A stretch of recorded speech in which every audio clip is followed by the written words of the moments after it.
Parliament house میں ہونے والے جھگڑے، سوشل میڈیا پہ پھیلتا انتشار اور ملکی خزانے میں جمتی ہوئی مٹی نے ایک دن موجودہ حکومت کو یہ بات ماننے پہ مجبور کر دیا کہ اسٹیٹ بینک آف پاکستان کو معیشت میں استحکام کی خاطر نوٹ چھاپنے پڑیں گے۔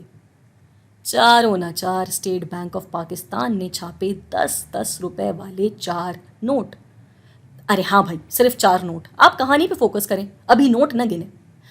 ہاں تو ہم کہاں تھے؟ جی، تو اسٹیٹ بینک نے چھاپے 10-10 والے 4 نوٹ۔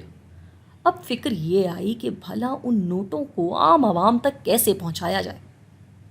تو اسٹیٹ بینک نے کال کی سیونگ سرٹیفکیٹ والے ادارے کو اور وہاں کسی عام شہری سے سرٹیفکیٹ خرید کر وہ پیسہ پہنچایا عوام الناس تک۔ اور بس خدا کا کرنا دیکھیے کہ گاہک نکلا بھی کون؟ ساجد بھائی۔ کون ساجد بھائی؟ ارے بھائی کیسی بات کر رہے ہیں؟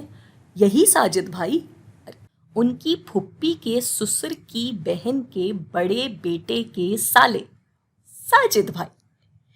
اب ساجد بھائی ظاہر ہے اتنی بڑی رقم جیب میں رکھ کر تو گھومیں گے نہیں، تو وہ پہنچے چمچماتے جگمگاتے نیلے پیلے بینک اور ان کے پاس رکھوائے یہ 10 روپے کے 4 نوٹ اور ان کو مطلع کیا کہ یہ پیسہ میں کبھی بھی آ کر بینک سے لے جا سکتا ہوں۔ بینک کا ٹائی والا افسر خوشی خوشی راضی ہو گیا اور ساجد بھائی نکل گئے اپنے گھر۔ ان کے بینک سے نکلنے کی دیر تھی کہ ٹائی والے لڑکے نے ہونٹوں سے چپکا مسکراہٹ کا سٹیکر بدلا، 4 میں سے 1 نوٹ نکال کر چھپایا اور اگلے والے بندے کو ساجد بھائی کے یہ 10 والے 3 نوٹ پکڑا دیے کہ 6 مہینے بعد واپس کر دینا اور بینک اس پہ سود بھی لے گا۔ جاتے جاتے اس نے ان کا نام جو پوچھا تو اس نے پلٹ کر کہا ماجد۔ اب ماجد میاں وہ 3 نوٹ اٹھائے پہنچے اپنے محلے والے پیلے نیلے بینک اور ان کو دیے اپنے پیسے اس ہی تاکید کے ساتھ کہ ان کا جب بھی دل ہوگا وہ آ کر کے اپنا پیسہ واپس لے لیں گے۔ تو مطلب یعنی یہ پیسہ کہیں جائے نہیں؟ سر جی سر جی سر جی سر کے شور میں رخصت ہوتے ماجد بھائی ابھی اپنے گھر پہنچے بھی نہ ہوں گے کہ واجد بھائی کو ان کے والے 3 میں سے 10 کے 2 نوٹ اس ہی بینک سے ادھار ملے کہ جاؤ بیٹا گاڑی خرید لو، اور واجد بھائی پورے شہر میں خوشی خوشی اپنی نئی گاڑی بھگانے لگے۔ اب گاڑی کا مالک کون؟ عابد۔ عابد گیا ہرے والے بینک اور اس نے کیا کیا؟ بالکل ان کو کیا تاکید کی؟ شاباش! لیکن پھر ہوا کیا؟ بالکل ٹھیک، اس طرح کی بینکاری کے طریقے کو کہا جاتا ہے فریکشنل ریزرو بینکنگ، یعنی وہ بینکاری جہاں گاہک کے پیسے کا کچھ حصہ بینک اپنے پاس رکھ کر باقی کا پیسہ ادھار میں دے دیتا ہے جس کے بدلے وہ سود کماتا ہے۔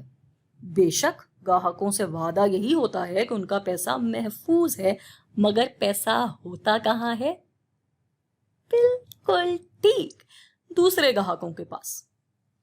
میں جانتی ہوں کہ آپ بھی یہاں میری طرح اس بات پہ حیران ہوں گے کہ جو کہانی صرف 4 نوٹوں سے شروع ہوئی تھی اس میں اب نوٹ کی تعداد 4 سے کہیں زیادہ ہو چکی ہے، تو یہ پیسے پورے کیسے ہوتے ہوں گے؟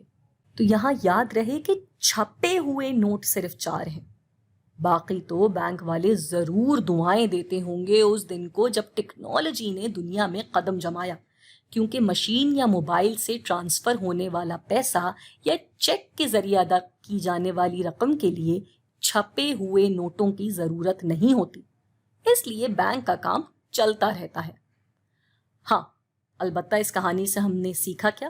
کہ بے شک اسٹیٹ بینک آف پاکستان کا ملکی معیشت میں یہ اختیار تو ہے کہ وہ کتنا پیسہ معیشت میں ڈالے یا نکالے، مگر جب وہ معیشت میں پیسہ ڈال چکا ہو پھر وہ یہ قابو نہیں کر سکتا کہ وہ پیسہ کب اور کیسے اور کتنا استعمال ہوگا۔